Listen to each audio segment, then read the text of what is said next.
I actually I had something called Link's crossbow training. Oh my god, that's like a legendarily bad game. Like it's like Yeah. a tech demo, but yeah. And I used to play it a lot, and it like came with like a crossbow. Right. You just put the controller like in a plastic. Remind me, crossbow. Link is known for using a crossbow, right? Yeah, always. Did you see the cast of the Zelda movie leaked? I did see the guy who's playing Ganon or Ganondorf is like very hot. Yeah, That's which all is I good, saw. correct. But a bunch of other stuff came out, like Sam Neill is playing the king in his final performance before he died. Really? Yeah. Oh, that makes me so happy. Yeah. Hey. All right, Jake's here. Hi, Jake. Oh, hi. Hey, Oh. can you hear us okay? Yeah, I can hear you guys. Can you hear me all right? Yeah, I'm turning you up Yeah. a little bit on my end. Okay. Awesome. Is Jake, have you ever Jordan played- there? Yeah, Jordan's right here. Have her Yeah. speak into the microphone so she can say she was on this one. Speaking to the mic. What? Awesome. a great fun thing to happen. Okay. Hello. Sorry, I was helping him with his mic issues. He No, really that's is good. That's good. That's good. Yeah, Jordan, this is Annie and Rachel here, who are my Hey. co-hosts. Hello. And this is my friend Jordan. She's awesome. Nice to meet you guys. Nice to Yeah, meet you you. guys can all meet each other at the wedding. Wow. Yeah, hell Well, yeah. some of us. I can't. Well, you said you might be able to come to the Indian one, right? Yeah. Well, I need you. Do you know more? Whatever. We'll talk about this later. Yeah, we can do this when we're not like publicly recording it. Where exactly is your wedding? Yeah. Tell everyone. I'm giving it back to Jake. If it's like picking up weird stuff, let me know. What are you doing back there? What, is there bad stuff happening? No, it's just funny. No. Like if it's picking up some weird noises in the back, that's me. No, his mic's just weird and picks up like everything. So. It's okay. You're Hey. random screaming in the background. That's Yeah. just- Well, Well, that happens when I'm playing my games. that does happen But I a won't. lot. Okay. All right. Bye. Good luck. Have fun. Here's Jake. I'm gonna label that as forward from Jordan. A forward. Wonderful. Nice. Hey everyone, welcome. We're already in the podcast. Look around you. Oh, great. Wow. Whoa. It's nice in here. Thanks. Yeah, we've been decorating. Welcome to Animal Genius World. This is a podcast by animals for animals. I am your host, Nirav, and I can hold my breath for up to 30 minutes. And I'm your Whoa. second host, Annie, and I love hanging out in swamps. And I'm Rachel. Okay. Yeah. Yep. Thanks for having me. Yeah, we have a guest here. Jake, why don't you tell us a little about yourself and your relation to alligators, I guess? Oh, is this the alligator issue? Alligator? Yeah, this episode is about alligators. We're going to be talking about them today. We're going to be breaking them down and building them back up with our hands. Nice. Beautiful creatures. Yeah. Alligators. Now, Jake, I like- do you originally hail from the lands of Florida? Is that right? Yeah, man. I grew up in Ormond Beach, Florida. There's a river system and an ocean right there, so there's plenty of gators, swampland. It's right next to Tomoka State Park. My hometown is just crawling with them, man. I've dealt with them plenty of times. Have you lost any pets to alligators? No, luckily. Yeah. Do you I want to had a- tell? Do you want to tell your crazy story up front? Let's do that. Why don't Okay. Oh yeah. All right. This didn't happen in Florida though. This was This was in was Savannah, right? Shh, let's just Yeah. pretend it happened in Florida. Okay. It's It doesn't matter. This is the Florida episode. All right. Good. yeah, gators are all throughout the southeast. So there's right outside of Savannah, about 5 miles over the Talmadge Bridge, right into South Carolina. So it's like right on the edge of South Carolina. There's like a nature preserve kind of a spot. It's like there's like hiking trails all around this big man-made lake, and there's lots of gators in there. And I hear them like croaking and growling and all sorts of stuff in there. So I know they're in there, but I'm walking little Henson. He's our 45-pound dog. He's not little. He's a medium-sized dog. It's like a little spaniel mixed. Mhm. And after the walk, it's like 1,000 degrees outside, so he's all hot and sweaty. We're on this little boat dock, and he just like jumps directly into the water. Like no. And I'm like, dang it, man. Dang it. Swim to the side so I can get him out. And it's like swampy. There's lily pads and duckweed and stuff everywhere. So he's swimming kind of to the side, and then I just hear this giant splash from underneath the dock, like something took off. Oh no. And I see this probably 7-footer just see its head going right for little doggy paddling Henson, and he grabs him from underneath, and he just tucks him down underwater. Like he grabs him and just instantly swims underwater with him. And I just didn't hesitate to really jump in there. Haven't really like touched or wrestled a gator before, but I have no problem just saving the dog. You know, I've seen Crocodile Hunter. I don't know. I leaped right off of that dock, shoes, phone in my pocket, everything, and just jumped right on top of where I thought they were because it was totally dark water and lily pads and stuff. So I was able to land kind of right on them, and I got my arms around the dog and had him by the collar, trying to yoink him out of the jaws of this thing, and it wasn't letting go. He had a really good grip on him. So I started just fist punching it directly in the top of the head. I was trying to pry the jaws open with one hand, grab the dog with the other hand. So I was just like pounding the gator's face with the fist, and he just was not letting go. And he's kind of thrashing around, and the dog's just I don't know. He's just silent. He's not doing anything. And then It's probably the better. fist, the fist wasn't working, so I switched to thumb to the eyeball, and I just made like a thumbs up sign, and then just started jabbing it really hard and directly in its open eyeball. And that's what finally made him let go of the dog, and was able to get the dog up onto the dock. Luckily, it was only like chest deep water. It wasn't like I wasn't treading water this whole time. I was able to stand. And I put the dog up on the dock, and the gator just didn't swim away at all. He was like right there. He's and waiting. he was waiting. And I was able to get the dog up on the dock, and I just hopped out of there and was able to get out. And just the dog, the gator had like squinty eye. I think I wounded one of his eyeballs pretty good. But Crazy. was able to save the dog, and he just had some, dime-sized holes in him from his teeth, and we took him to the vet, and they didn't do stitches or anything like that. The wounds healed on their own, and I don't think the dog learned anything from it. I think he No, was still jump in any bog, anything. Yeah. That's crazy. It was sketchy, but I was glad I was able to save him, and just didn't hesitate because there's no way I would have been able to catch him if he got into like open water and stuff. Yeah. No, that's crazy. Like I don't even know if I would have like the reaction time. That's You know what I honest, mean? like, yeah, that's what I'm worried about too. Like, cause like I have a dog. Like, I like to think that I would also do that, but I also am worried that in the moment I would like freeze up or whatever. Mm-hmm. Yeah, there was no time to really hesitate. I was like, damn it. And just vaulted directly into the water with. I think being on top of the alligator is where you want to be. That's true. So, You don't want to be like yeah. in front of it. So, Yeah. so it was a good placement. Well, I was like wondering if alligators and like parts of, I mean, I've heard about people like losing their dogs to alligators Yeah. and stuff, and like up here in the north it's coyotes. Oh, Like yeah. people will lose animals to coyotes every so often, but the coyote isn't like jumping out of the woods and grabbing your dog and running away with it, you know? Yeah, Right. ambush. We also Yeah. have coyote problems. yeah, I was Oh, about yeah. to say we actually have coyotes down here too. They're everywhere.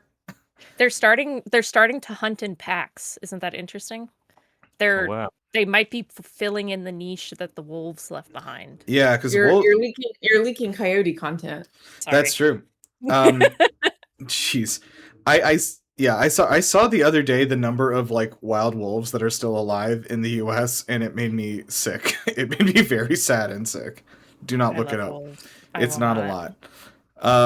Well, Oh, Jake, I thought it was a lot. no, it's not. It's like none. There's no wolves left. We killed Oh, them. no. Yeah, I guess it's for the best, I guess. I don't know. They can't really mix with us too well. No. Well, in the wilderness areas, they sure like like that. It's one of those things where it's like, we have these animals like grizzly bears is a great one. Like we definitely can't live with them, but we definitely like need to have like pockets for them to live in. There's plenty of space out there for them to Have have you- a life. Have you seen the documentary How Wolves Change Rivers? No. No. I've heard. Oh, you learned about that in biology when I was in school. It's very good. You should watch it. It's Oh, basically that came how, out in the 60s. I don't know when it came out. That was it my at joke about least out- Rachel being very old. Oh, Oh. huh. No, not in Um, the 60s. but yeah, I was just talking about how like the absence of wolves means more deer, which changes this thing, which changes that vegetation thing, which means that the rivers go a different way. Whoa. Yeah. I saw a little documentary about that, and it was called The Lion King, and the song "The Circle of Life." Jesus. You Right. don't want to go where the light doesn't touch. Yeah. Because that You bad must never things go there. That's where the alligators live. Jordan sent me a picture of you, Jake, wearing a shirt that said Gator Wrestler yesterday. Yeah, her mom very promptly purchased it and had it into our house within like 3 days of that happening. Aw. Like, Honestly, I was going to make a joke. I was going to say like you need some sort of like plaque or Merch. t-shirt or something that's like I wrestled an alligator. yeah. People are calling me Gator Jake now. Oh, Jesus, yeah. that's a pretty good Jake name. or something. I'm getting introduced as Gator Jake. I kind of like that. Jake? No, it's Jader. not. It's a Jader. word. Jader. Jader. There you go. Later. Well, let's get moving. I think should we skip Animal Quest this week since we have so much to cover? Yeah, probably. Okay. We'll come back next week and fight that bear or whatever. All right, so let's get talking about alligators. So there are two species of alligators. There's the American alligator and Chinese alligator. We're going to be mostly focusing on the American alligator because America. But Sure. we'll also talk a little bit about the Chinese one. You know its scientific name? Have you seen the scientific I name? have, and I know what it looks like. We're good. Wait, don't Say it. say Don't it yet. spoil Don't say it yet. don't blow your load on this one yet, as they say. So the first question people usually have is like, how is an alligator different from a crocodile? Alligators have these broad U-shaped snouts, and the crocodiles are more like V-shaped, narrow snouts. Alligators have like usually darker skin. Usually crocodiles have like a little lighter, like olive or tan skin. And usually alligators live in freshwater. They can also live in brackish waters too. And crocodiles are the opposite. They typically are saltwater, but they can move into brackish water areas too if they want to. Which brackish water is a mixture of salt and freshwater. freshwater. Thank you. Yes, that is a good point. Mhm. Sorry. So genetically, they are both in the order Crocodilia, but they're actually not. It's not quite that close. They're not that closely related as you might think. Like just being like two versions of the same thing. There are also a lot of extinct species of alligators. So there's only two that are alive left, which are the two that I mentioned. So crocodiles are usually found in South America, Asia, and Africa. They are found almost across the entire world. Alligators are only found in the Southeast US and Eastern China. So Nice. we kind of have an exclusive here. We have that in Uh, common. I also found Much something prefer cool. them than the crocs, man. I would not want to be in Australia where the gigantic crocodiles are like everywhere. I'd No, much I'll prefer. take alligators. Yeah, I Just agree. I feel like, and I might be wrong or backwards on this, but I feel like I've seen crocodiles being more aggressive than alligators too, at least towards humans. I think so too, man. Oh yeah. Also, this is a fun fact. The only place in the world that has both alligators and crocodiles is the Florida Keys. Oh, nice. Oh, of course. They have All the way caiman down down there. What do they got for crocs? I had I had an article open earlier. I'll have to find it again. They got something crazy going on. Florida? No way. No, definitely not. Yeah. Oh yeah, Jake. We have to definitely say this. What you've told us is a very Florida man story. Yeah, no doubt about it, man.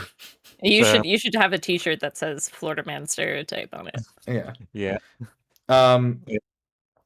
Okay. It's So part of it, man. Part of living down there. It's just you gotta deal with them. a lot just of kinda grew up- people. I see people from Europe online being like, "How do you guys live with alligators everywhere?" I'm like, they're not really like crawling out of the sinks or anything. Like, It's not Australia. yeah, I want to give a shout out to Ransom, who is I guess Lindsay's nephew. I guess soon, whatever, my nephew. But anyway, Ransom did ask me when we were there for his birthday last week if I could get him an alligator, and I asked where he would keep it, and he said in the bathtub, and he looked at me like I was an idiot.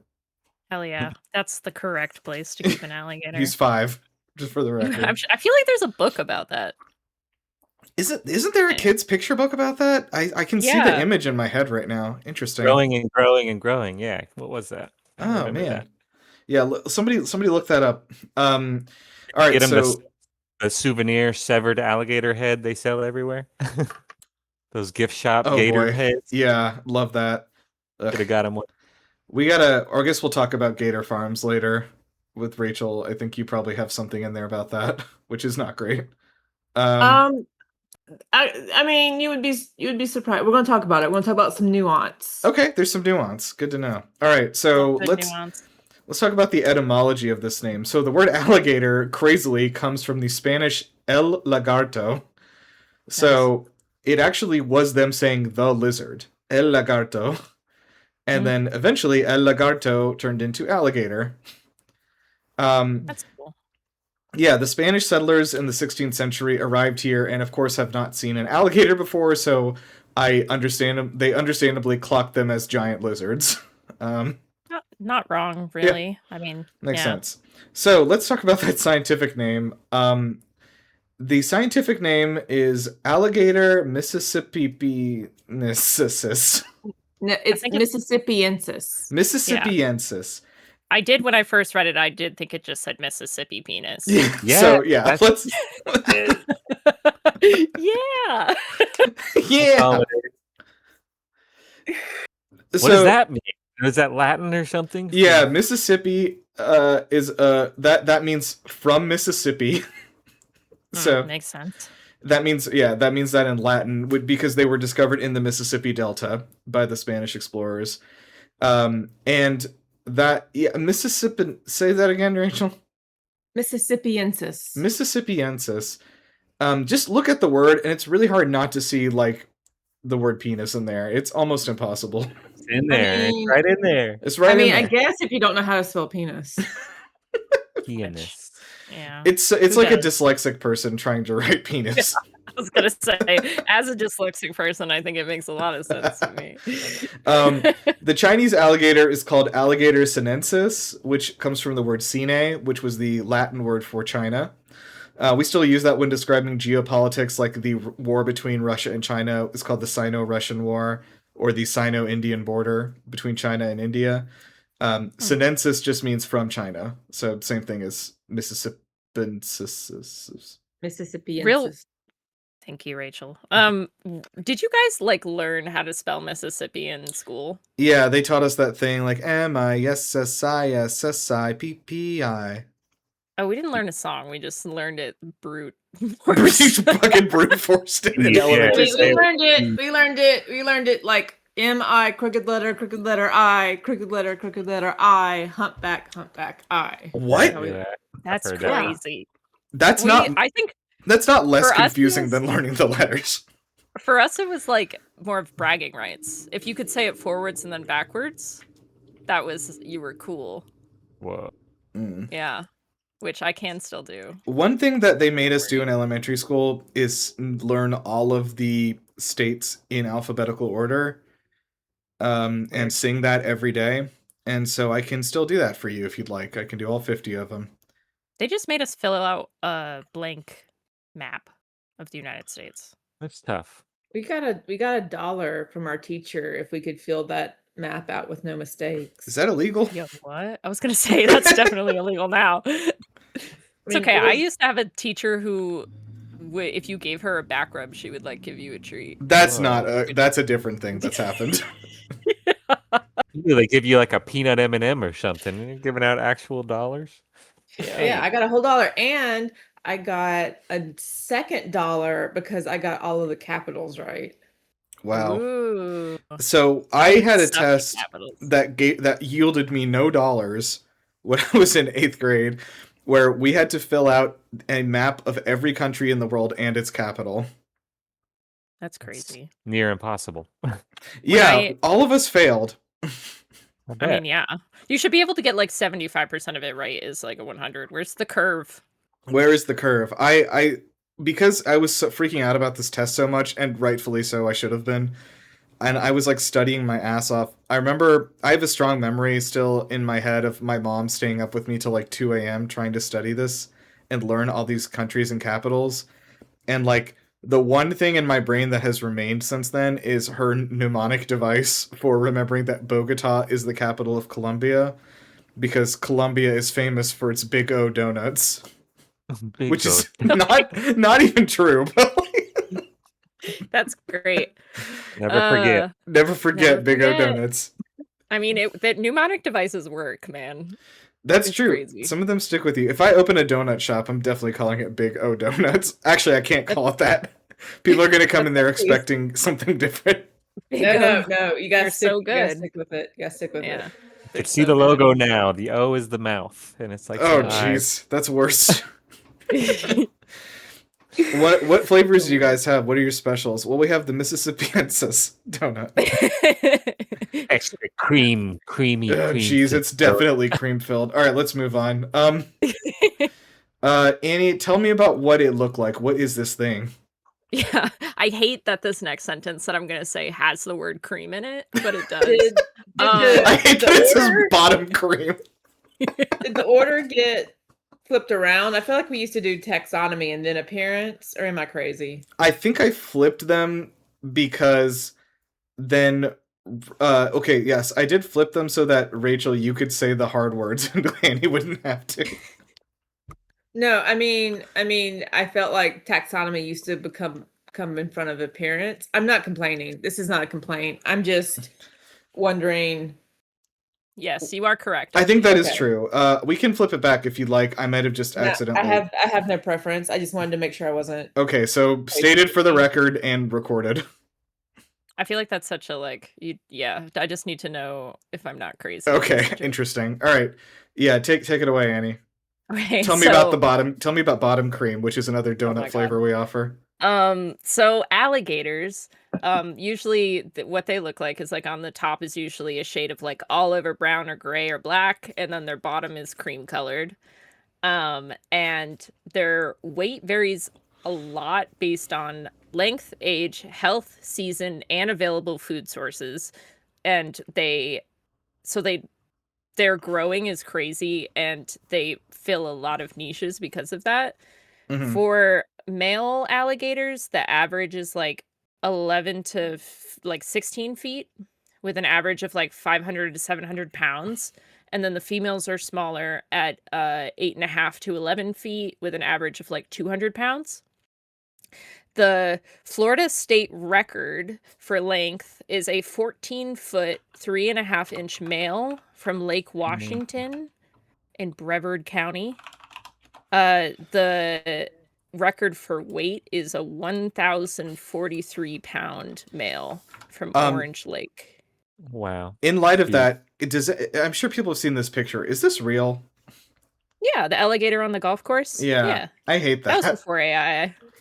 Oh, I know it was. I know. It wasn't before like picture editing, but yeah, I understand. No, I think I remember seeing a video of it. Really? Oh, that sucks. Yeah. He's Yeah, just this thing. walking. That's a dinosaur, dude. Like. He was walking. Cool. Yeah. They So. probably put that golf course in the middle of his habitat. Yeah. But How yeah, many dogs he's put away, man? He's had a couple poodles in him, I'm sure. Oh no, probably. Things not my poodle. There is a common presumption that they as they get older, they just continue to grow. Indeterminate growth, that's what it is.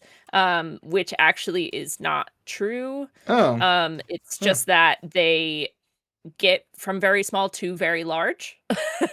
But they do stop growing around like 43 years for males and 31 years for females is usually about when they stop growing. They typically live to the age of like 50 to 70.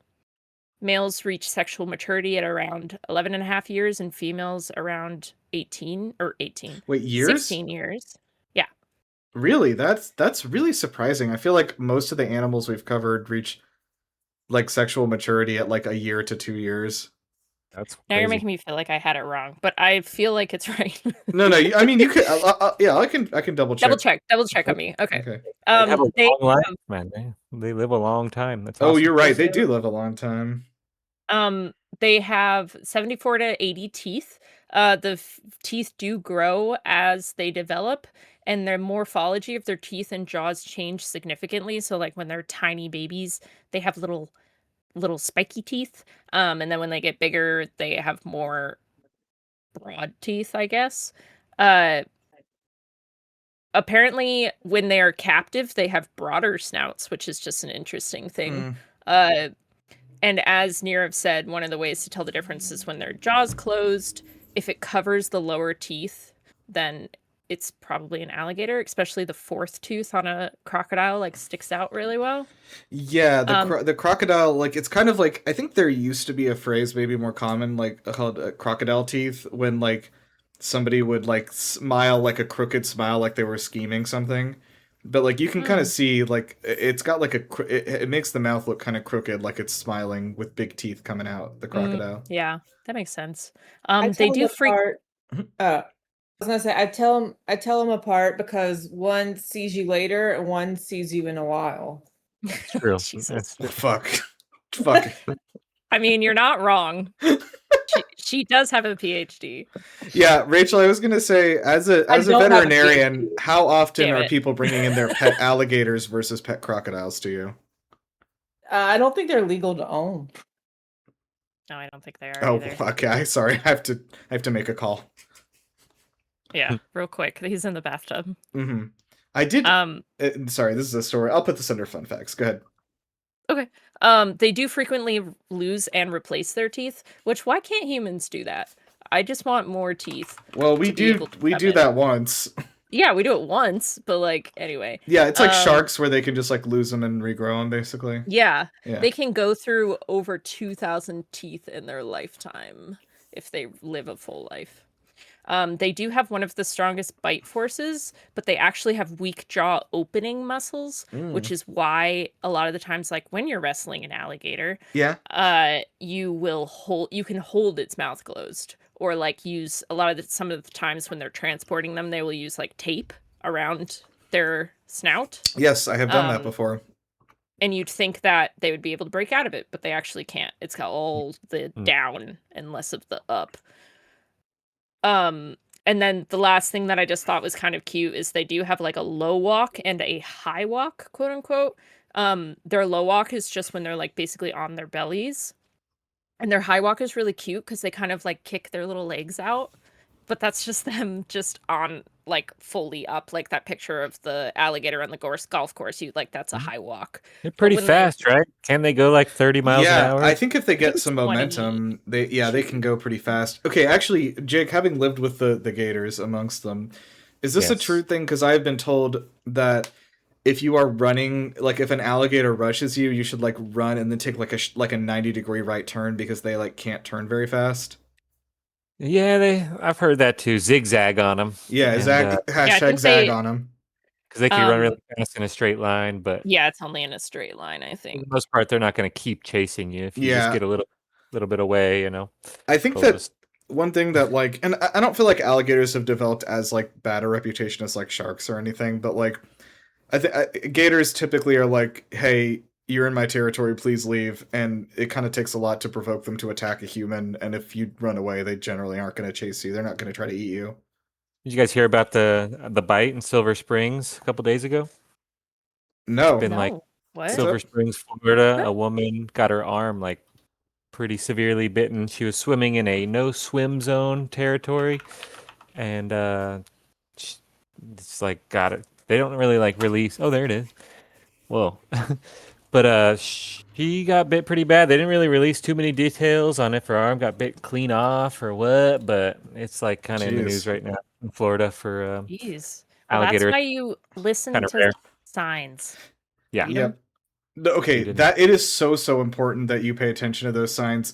Quick aside, when I went to Japan in Kyoto, there is very famously a place that we call Monkey Mountain. And Yeah. Interesting. as you go up the mountain, and it takes maybe 20 minutes, there are so many signs. Every 5 feet there's a sign. And it will say in both Japanese and English, and it's good that it does that because the message is so crucial. And it's like, do not look at the monkeys. Do not think about the monkeys. Don't sniff near the monkeys. Do not open your mouth within 100 feet of the monkeys. And it's like, I mean, yeah. I don't Monkeys like are that. crazy, man. yeah. Oh shit! Rachel's sending some dope ass pictures in the chat right We'll now. talk about it. We'll talk her about arm it was at the end of the episode. Okay, what were we saying, Jake? Got it. The lady's arm was amputated. Got the whole arm. Oh Jesus, that sucks. So that was unprovoked, totally. I guess she was just swimming in its In zone. its maybe. territory, yeah. Yeah. No, I mean I guess that happens. I'm not gonna say oh well, sucks to suck or whatever, but you got to pay attention to the signs. Yeah. Don't victim blame, Nirav. I didn't say That that. I literally just said I'm not victim blaming. All right, Rachel, if I wanted to categorize these things, alligator to my head, how would I do this before it consumes me? Sure. So Kingdom Animalia, phylum I'll Chordata. keep it a little Spanish on that. And A little flair. Funny. Phylum Chordata, which is of course the chordates, the animals that Backbones. have the backbones. Class Reptilia. Makes sense. Everything's checking out so far. Order Crocodilia, which are all of the crocodilians. So these guys, this order appeared about 83.5 million years ago, and they're the closest living relatives of birds. Whoa. So is it in what? that way also kind of dinosaur? So they are. Yeah, I was about to say, Rachel, tell me in your medical opinion, are these dinosaurs? I don't know. I'm typing into I didn't- Google, is alligator dinosaur? I mean, yeah. So it might be they're relatives of birds, but birds are more. I think birds are more closely related to dinosaurs than crocodiles. Just their shape and form is just very effective, and it hasn't really changed that much in all Yeah. these millions of years. And they just had no need to really evolve differently. They just got a little smaller. I've heard that same thing about some species of sharks, where they have existed since before dinosaurs, and they're The same. yeah, they're just the same because they're just they knocked it out in one go. They don't need to evolve. They're already perfect machines. Like the horseshoe crab. I was gonna say, Yeah. no Oh, sharks. dude, when we do horseshoe crabs, I have a lot to talk about. Jake, did you guys ever come visit that Savannah Aquarium, the little one? No, I've never been to it. Man. Yeah, it's But- nice. I used to volunteer there for about a year. I would go every Saturday and volunteer as the science man who would tell people about things. But I got to play with the horseshoe crabs, pull them out of the tank, run them around town, etc. Yeah. They love it. They're weird under there. When I you flip fucking them love under those all guys. I developed a strong emotional bond with those things. So You're leaking horseshoe crab. you're right. content. I'm leaking horseshoe crab content. Also, I did So- check. Alligators are not dinosaurs, but they do share a close common ancestor with dinosaurs before the crocodilians split off. So Yeah, they didn't evolve from them, but their branch kind of Yeah, exactly. evolved alongside them, basically. Where was I? Okay, so the family Alligatoridae, alligator, Alligatoridae. day, I Yes. think Okay, probably No, not. it's D. is D. Mississippi penis. You're the D. expert. Yeah, she wants the D, the Mississippi penis. Jesus. So that's the family of alligators, caimans, and a bunch of their extinct relatives. The subfamily is Alligatorinae. So that's a knee. That's not a. So NAE is So knee. alligator's knee. Okay. Yeah. And this is the subfamily that kind of splits off the alligators from the caimans and the others. The genus is alligator. They really made this really simple. Okay.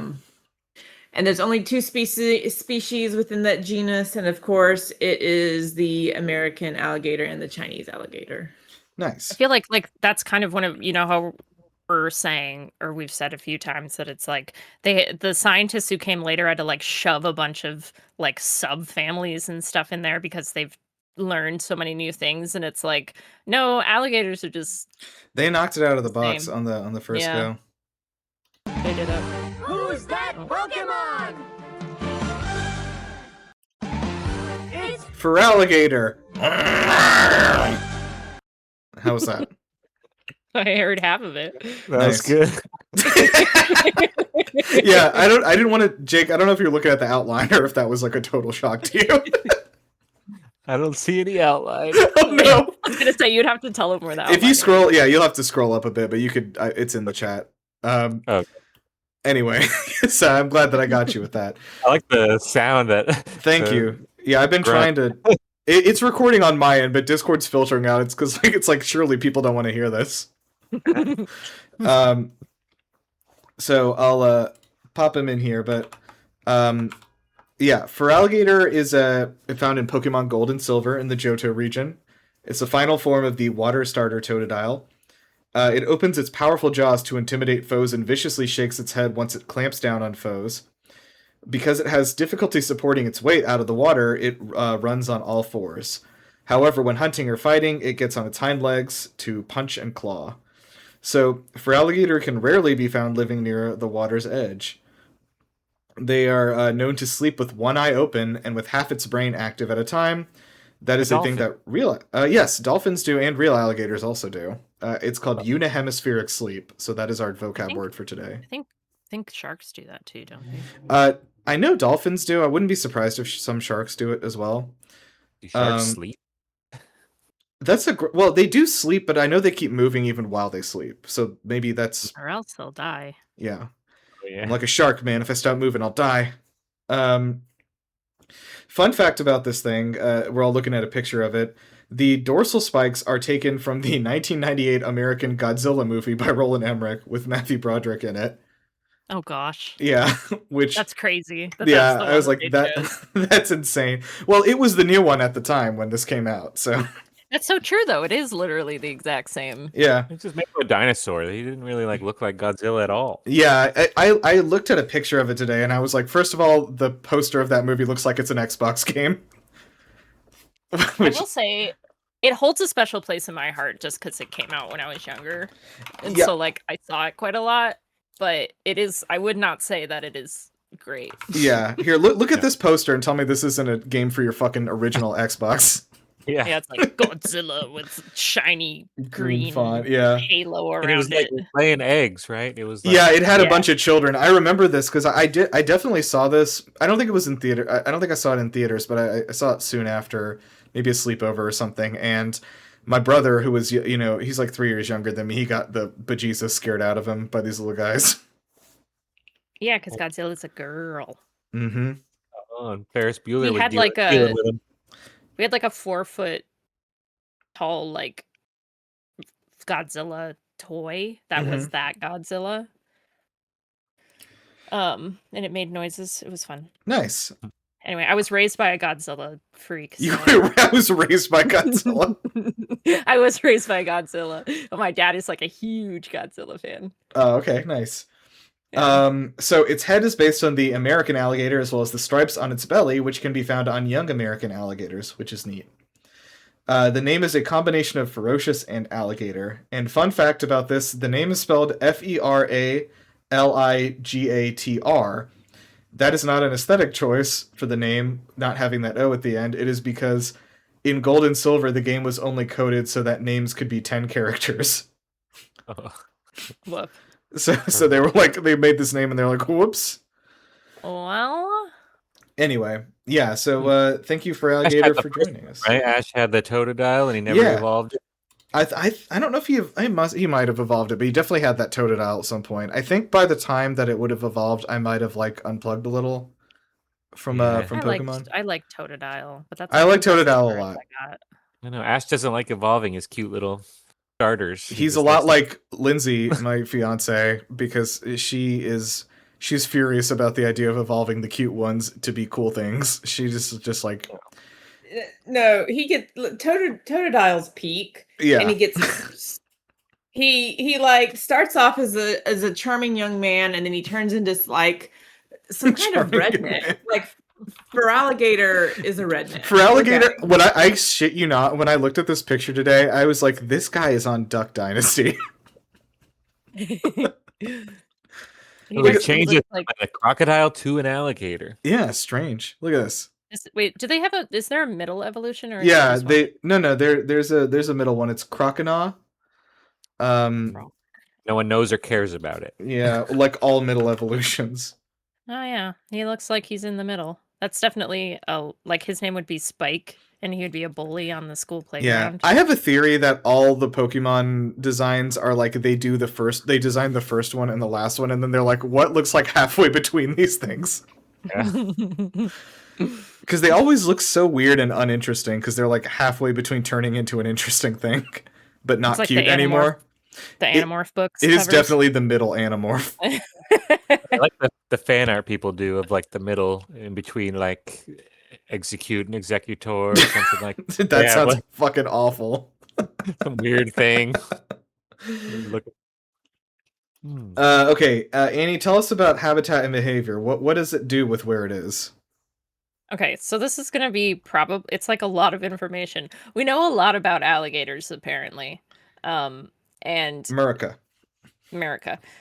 So they're mostly found in the wild in the southeastern United States. They usually go west to Texas, and up to like the Carolinas usually. Louisiana has the largest American alligator population, which I think it's kind of funny that like the stereotype is Florida, but it's actually not. They inhabit swamps, streams, rivers, ponds, and lakes, and wetland prairies. And then they're also a type of urban wildlife, so they will also live on golf courses and in fountains, which there was an alligator that lived in because for some reason in South Carolina, it's like if there's an apartment complex, you have to put a fountain in front of it. I don't know. But it's the ones where it's like basically a pond with like a fountain in the center. And there was like a whole bunch of signs all around the pond that were like, do not walk your dogs here. There are alligators in the pond, which is kind of terrifying. It's like that one video of the lady. She's like, "You see that water? Is it wet? Well, there's gonna be a gator in there." It's Exactly. like, she's explaining where they. Apparently, their range is slowly expanding northwards, which feels like a threat. I assume it's because of global warming, probably, because they have been found in like Virginia and in Maryland. I think they like What? found one or something. One Godzilla. One Godzilla. Mhm. They have a higher cold tolerance than crocodiles. They can survive in waters at 45 degrees Fahrenheit or less for quite a while. And they can go into a period of brumation, which is they're Ooh. just basically dormant. We learned about brumation for some. Where they basically stick their snouts above the surface, which allows them to breathe, and then they can just be there and basically get like frozen into the pond and be fine. Insane. That's insane. Which is also crazy considering they are cold-blooded, and so they need to they can't regulate their own body temperature. So they do bask in the sun. It's pretty rare to see alligator bask because it's a vulnerable position to be in. And usually if you see one basking, they'll just immediately go back into the water. They are usually solitary and territorial, which maybe that lady was in a large crocodile's territory, because apparently if they're smaller, they're more likely to tolerate other alligators near them. So like if there's a bunch of small alligators together, they'll be fine. But if it's a giant alligator, then they're like, hell nah. Hell no. Get out of my spot. Yeah, they like stick their noses out of the ice in such a fun way. Survival. They are known as being a keystone species, which Yeah, does anyone in the class want to remind us what a keystone species is? I remember. Actually, Jake, do you know? I don't remember, Ben. I forgot what that means. So yeah, keystone species means that they have this specific species has an outsized impact on the health of the ecosystem. So like without them, basically the whole ecosystem falls apart. Oh, okay. There'll be Mhm. like too many raccoons or too many possums or something. and- Yeah, whatever it may be. It's like us not having wolves, and now the deer are Yeah, freaking wolves are a everywhere. keystone species. Yeah, for sure. And now Okay, that's there's what I so figured. many deer ticks. Oh, shit. So I just thought this was a cool snippet from a paper from the University of Florida, and it says, nearly all aquatic life in the Everglades is affected by alligators. As a top predator in their ecosystem, they undergo an extraordinary change in body size and consume different prey items as they grow. As ecosystem engineers, the trails and holes that alligators build provide refuge for wading birds and fish during the dry season, and their nests provide elevated areas for nests of other reptiles and germination of plants less tolerant of flooding. So, like, they dig out their dens from the side of the riverbank, and Excuse there's me. a ton of things that use those dens to live. So, they're Nice. very important. Yeah, that's pretty sweet. Their dens. I've always like been snorkeling in the springs and stuff, and I'm like sketched because I'm like right on the edge of the riverbank, and I just feel like I'm just gonna see one in there, and I've had nightmares about it before. And I'm like, I mean, that's snorkeling in the rivers is you could have just stopped there. There didn't even need to be alligators. yeah, I'd it's be just when afraid. it's so dark and there's just heavily weeded areas, and I'm just snorkeling through, and I always just think that I'm gonna see one deep in there, but I haven't yet, luckily. That's good. Yeah. That's crazy. I actually, while I was researching for this, I found an episode of Steve Irwin, and it was him on the bank, and he was like, "This looks like a crocodile den," and I just like always forget that he literally just jumps in there and just I goes know. for it, and he's like poking with a stick, like trying to see if he can find it, and then he like finds something, and he's like, "Oh, this is really hard," and then and by the way, when he's going through the jungle or like the Everglades, he's holding his like 1-year-old child like up in the air above his head while he's like walking Yeah. through like all these snakes. Anyway, And his but dog, Suey. yeah. He's And always there. he ended up getting a giant snapping turtle, which Ooh. is an alligator snapping turtle, but that's a different animal. That is a different animal. Although they are very cool. I've yoinked one of those up one time. I Oh, you saw him yoinked down one? there. I was in the canoe and I reached over the edge. I saw his tail sticking out of some slop and I grabbed him and I pulled him up and he was humongous and everyone in the canoe's like screaming. I was like, "What do I do with it?" Why And did I'm you like, grab it? Put him down. I was like, That's such a Florida thing of you to say. it was See, you're cute. just adding onto the lore. That's true.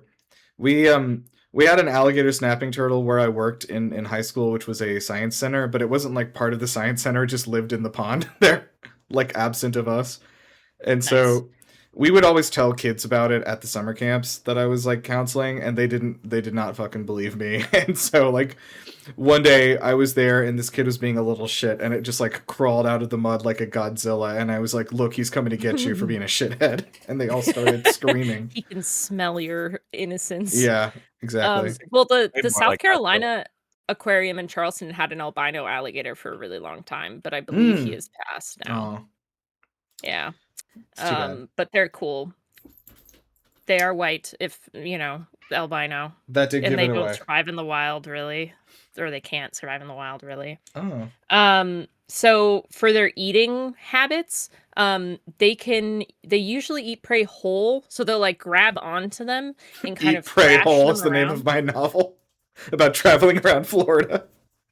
And Eating stuff in a and hole? they'll basically just drag them into the water to drown them, usually, or they'll do what's called death roll, which I think is so cool.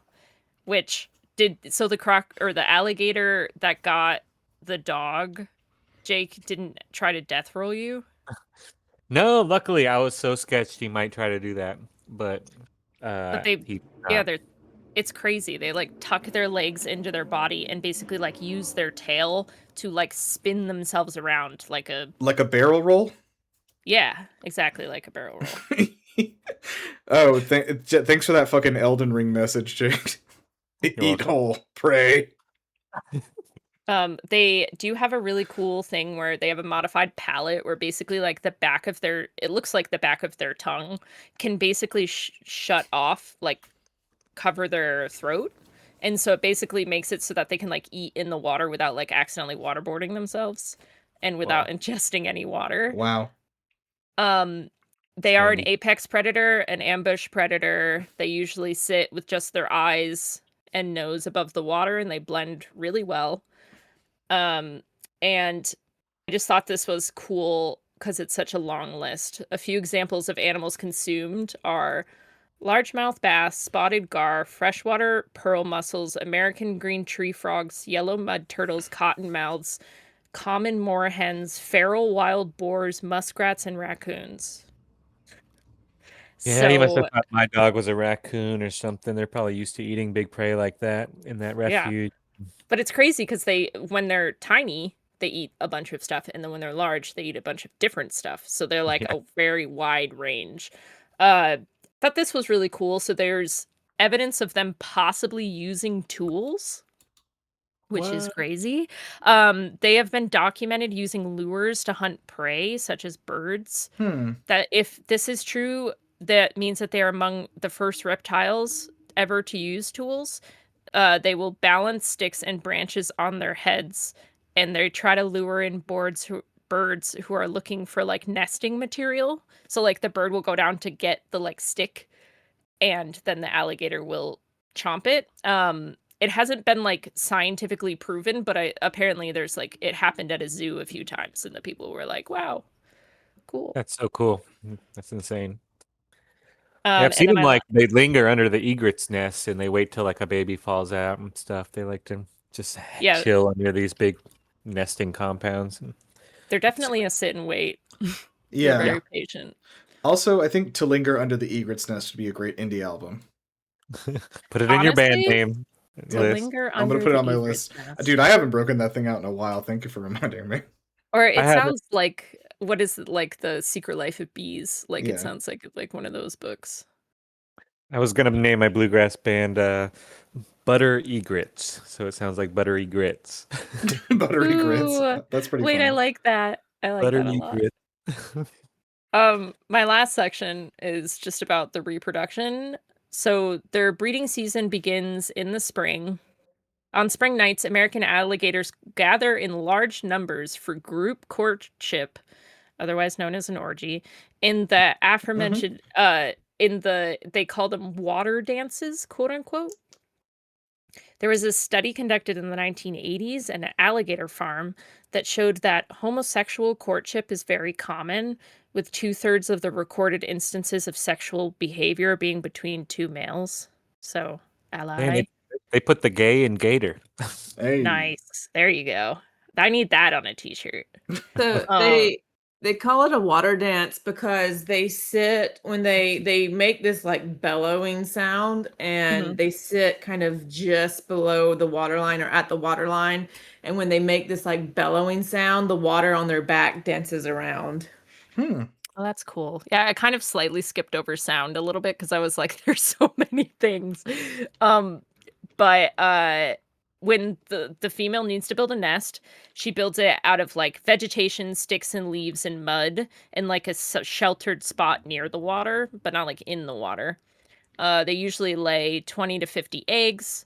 They're about the size of a goose egg each, and then she'll cover them up with more vegetation, which as the vegetation decays, it will actually heat up, and that will keep the eggs warm, which I think is very cool. Like other reptiles and such, the American alligator eggs develop, their sex is determined by temperature. So studies have found that eggs hatched at 86 degrees Fahrenheit or below are like 100% female, and 93.2 Fahrenheit above are like 100% males, and then in the middle is like it could be either. They incubate for about 2 months, and then before the babies hatch, they actually vocalize in the egg. They make like these little pipping noises, and then the mom will come and dig them out of the nest, and when they've all hatched, she'll open her mouth, and they'll all go into her mouth, and then she will bring them down into the water and release them into the water, and then they sit there with her, and she protects them for about like 2 years. When they are with their mother, they make this noise, which I'm gonna send to Nirav to play. to play this. I Yeah. guess you guys won't hear it on the. I'll play it, but you guys won't hear it. It kind of just sounds it'll like be on the little like recording. pipping. All right, hold on. I've heard it in real life. It sounds like I'm squeezing a rubber toy. Yeah. Love it. And then I just have to send you one more, which is crazy because they sound like Star Wars laser guns. Oh, I've seen laser lizards before.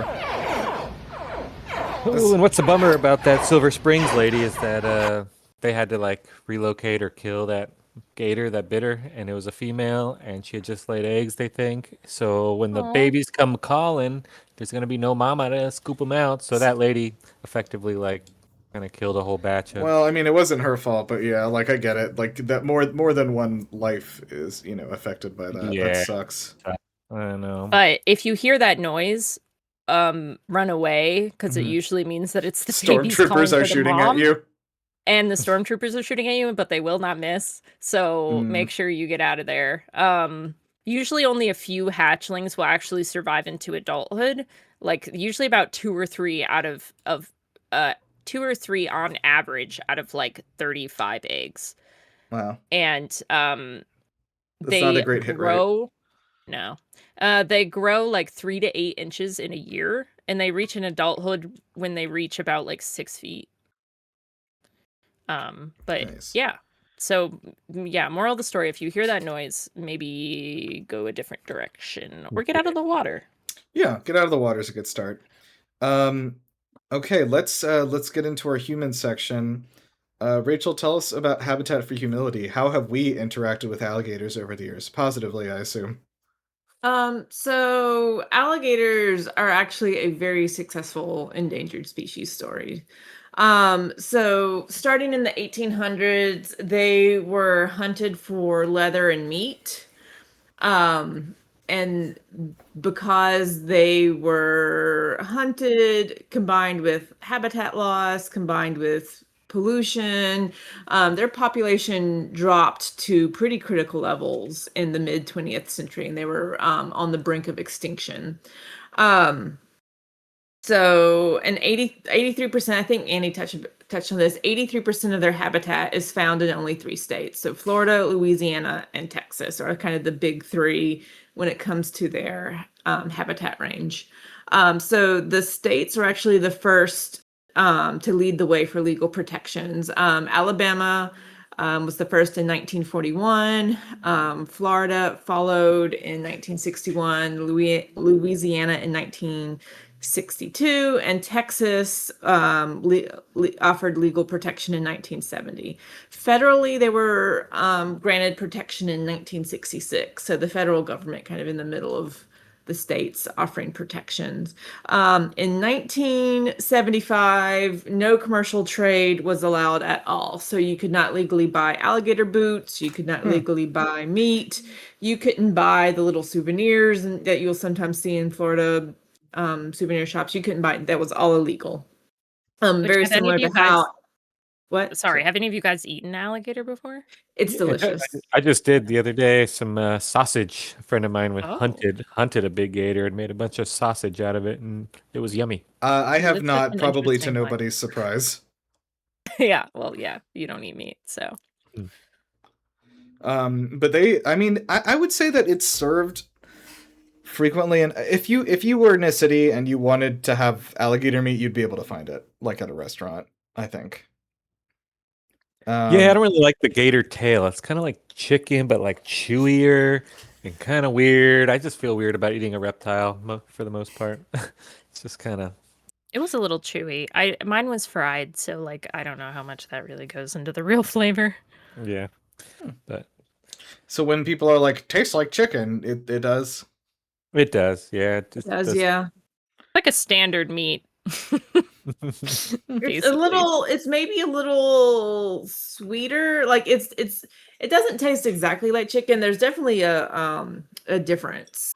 It's actually really good It is. if you're into that sort of thing.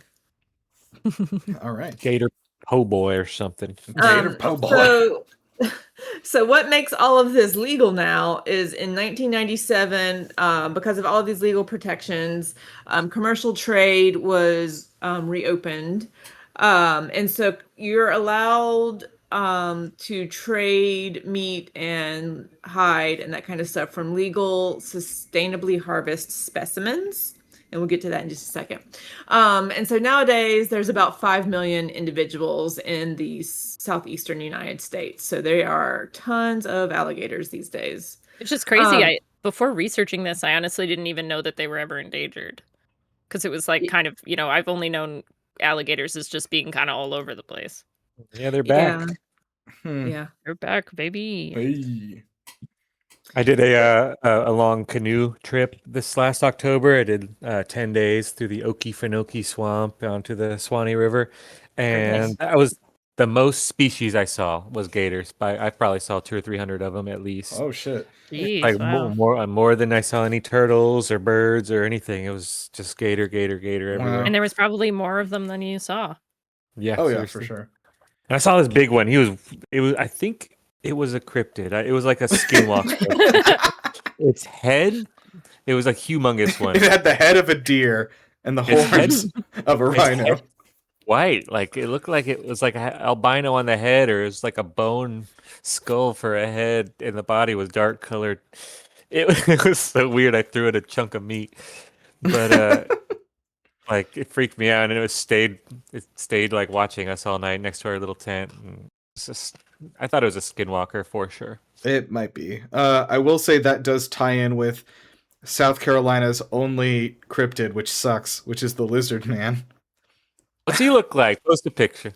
Yeah, I'll get a picture. There's an artist rendering for you guys. Love to see it. But he It's basically sucks. what you think. Yeah, it's very clearly Like Spider-Man villain or something.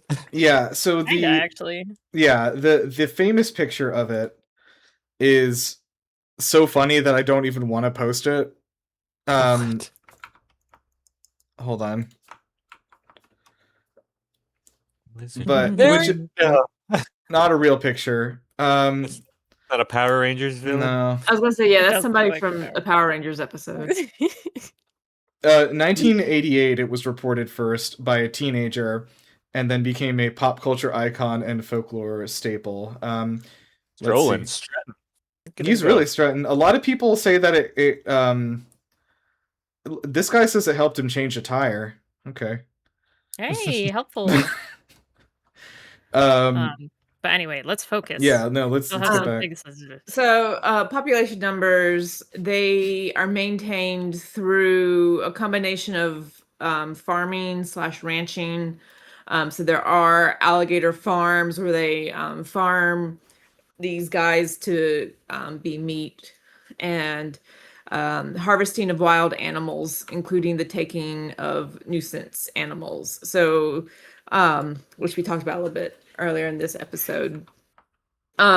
So the commercial alligator harvests and the legal hunting season, they help conserve the species by giving landowners financial incentives to maintain and restore wetlands that might be on their lands.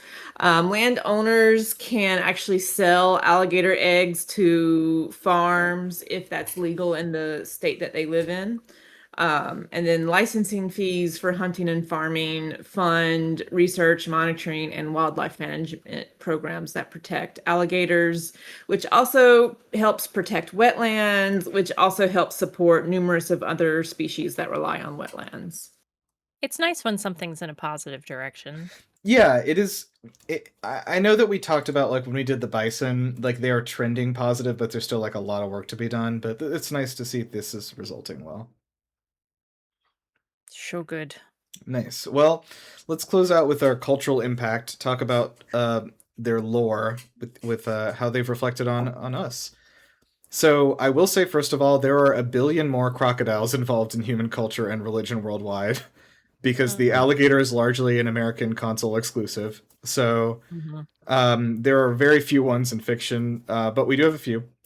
So we, of course, have the Florida Gators team at the University of Florida, featuring our mascots Alberta and Albert.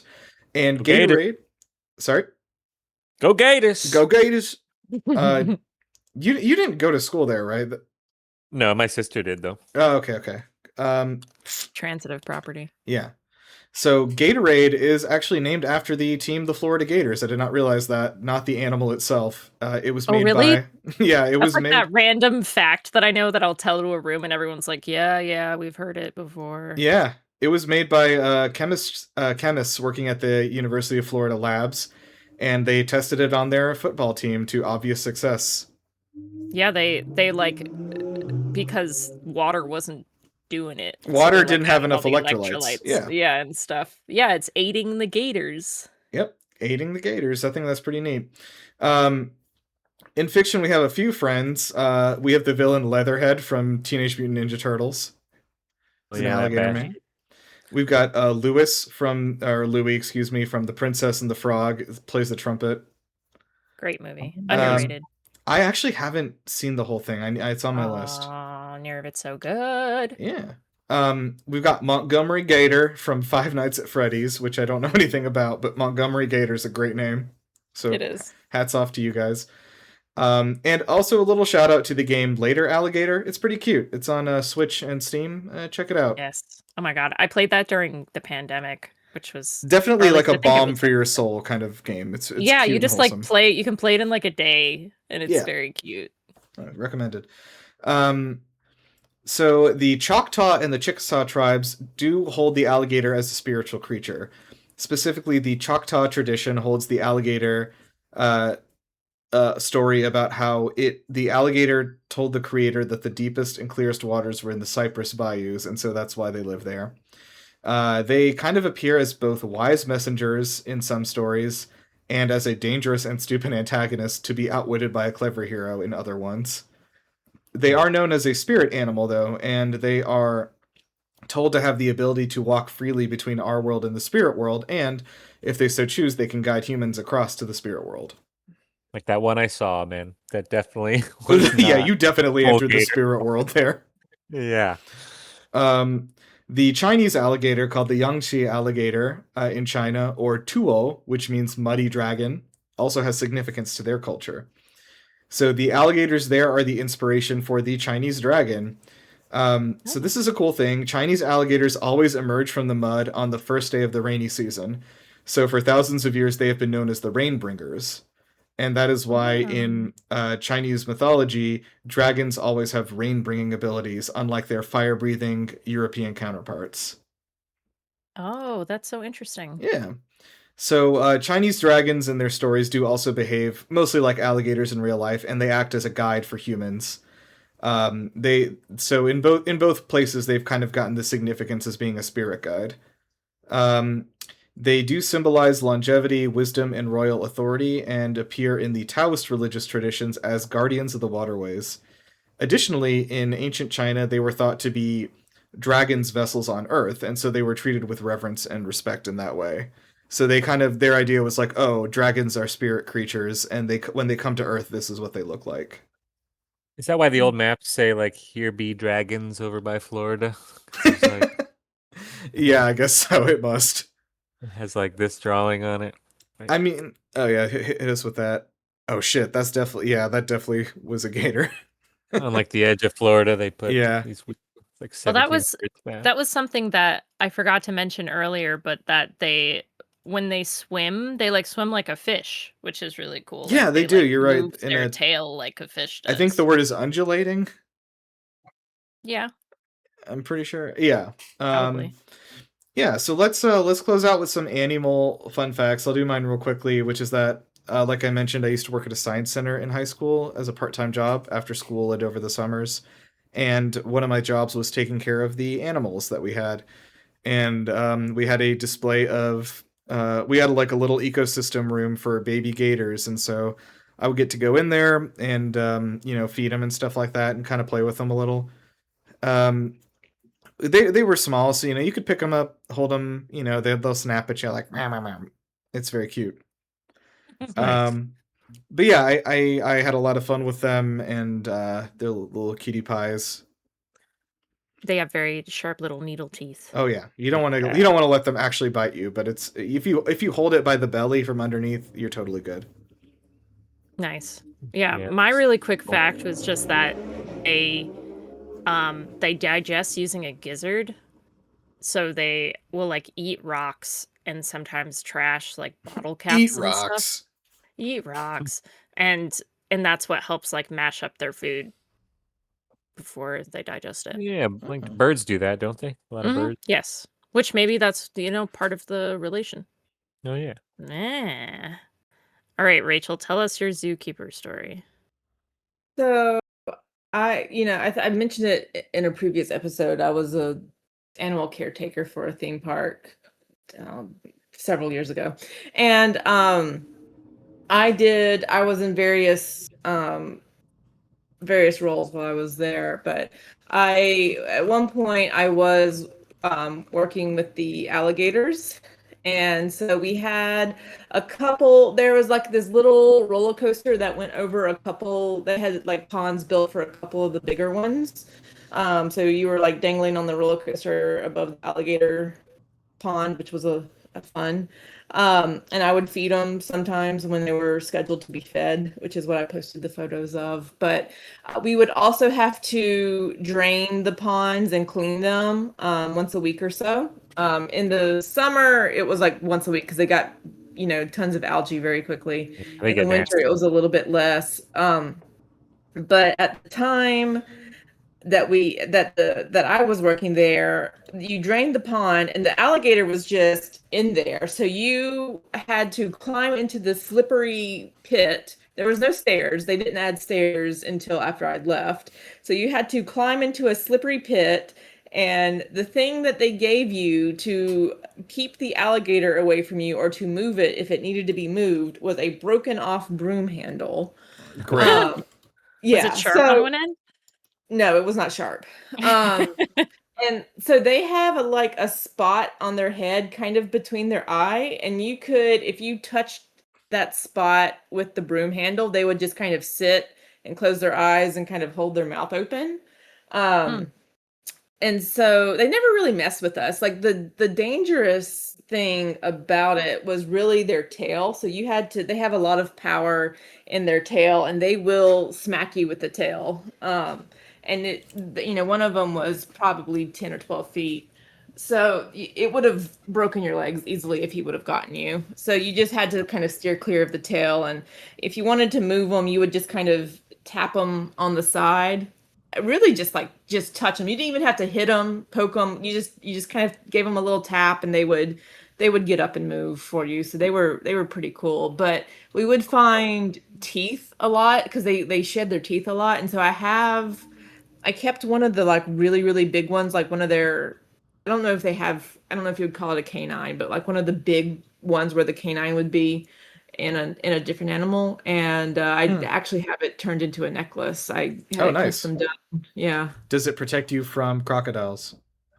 I don't think so. Have you gotten attacked by one yet? Have you tried? I mean, that's fair. Okay. I haven't actually gotten attacked by one, so Well, maybe then, as far as we know, it works. yeah. One thing I did want to say, because I, of course, did not, I should have closed this tab, but I didn't, about the lizard man, is that this is the last paragraph, which is that Inspector Alicia Lutz discovered that what Davis saw that night was actually a local butterbean farmer, Lucius Elmore, who was guarding his shed after recent thefts. Elmore heard a car tire blow out, and thinking it was thieves, walked over to the road to confront him. Elmore said that when Davis saw him, he screamed and took off. So the lizard man was just a local farmer who looks like a lizard, I guess. Yeah. Oh no. Oh my god. Sorry, I can't hear you guys either. I'm seeing your messages come through.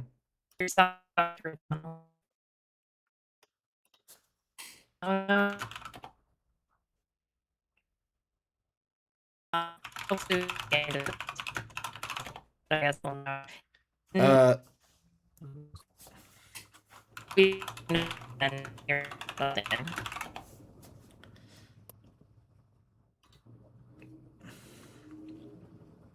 Are we back? hello? Are we Hello. back? I think we're coming back. We're adva- so close. I wonder if something's wrong with our server. There you are. Oh, Oh, hello. he's back. Oh, we're back. Okay. Yeah. Yay. I saw the connection went like crazy bad for a little bit. Okay. I need to remember to take that out. Anyway. Did you hear anything about the lizard man? No. Once you started talking, it got all crazy. Jesus. Okay, I'll do this quick. I thought this was so funny. Investigator Alicia Lutz discovered that what Davis saw that night was actually a local butterbean farmer named Lucius Elmore. He was guarding his shed that night after recent thefts. Hello?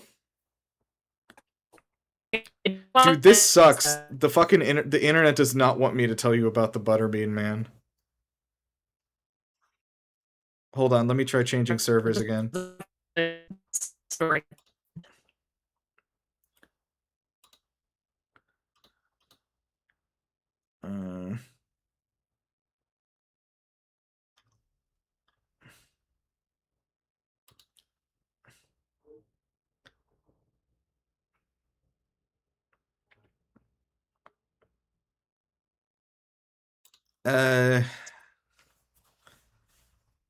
How's that?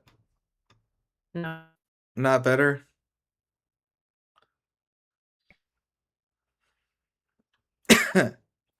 Yikes. Oh. Okay, hello? Wait, We lost okay, you really after- quickly, we should We have should just finish it before we lose it again. All right. go. Thank you guys go. for joining us. We love you. Jake, do you have anything to plug? No, not right now, man. I mean, I'm in a bluegrass band called Owlgrass. Check us out. We're on Instagram Great and name. out of Savannah. And, Okay. that's it right now. Come check him out. I can verify. I've seen him play many times. They're very good. Thanks. Also you can check out the things I write at gameobserver.com and filmobserver.com respectively. I write things for money. Not a lot of money, very little. All right. Let's see. Rachel, do you want to plug anything? No, I would say there's a guy on TikTok called Jerome Goddard out of Mississippi State Extension Services who does a lot of entomology content and online. I think he's just done his first free online entomology lecture. And if you haven't seen his content, he's really great. Okay. Oh. Awesome. And he's Cool. exactly what your favorite professor, if you were a biology student, was like. Because I think we all have that like one slightly kooky, really passionate about their subject biology professor. Yeah, So I Can definitely you- had some. Can you spell his name? no. Just look up Mississippi State Extension Services Okay. on TikTok and you'll find them. Great. I think it's Mississippi State. I'm pretty sure it's Mississippi State.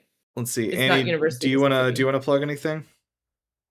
I'm going to plug getting back into your hobbies by making your friend a present, which is what I'm currently doing right now with crocheting. and Yeah, it's Oh, nice. nice. I do want to recommend something actually, which is the game Big Walk, which came out a little bit ago. It is unbelievably good. I wrote a review of it. If anyone wants to go to Game Observer, you can see that, but it is incredible. I know people think it looks like a friend slop thing. It's not. It's a very like amazing, very honed and directed co-op experience like Split Fiction or It Takes Two, and it is incredible. If I tell you too much about it, it'll ruin it. So just go do that. It's really good. Oh no, we're all every time I try to talk.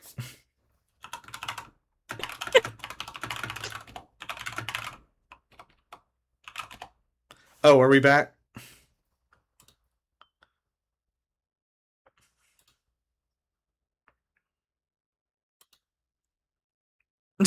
We are friends.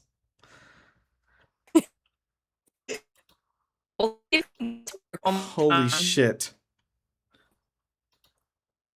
All right. I think I'll play us out.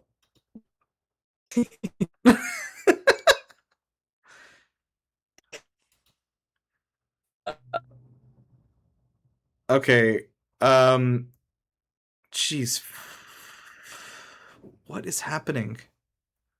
Okay, it looks like the ping is back.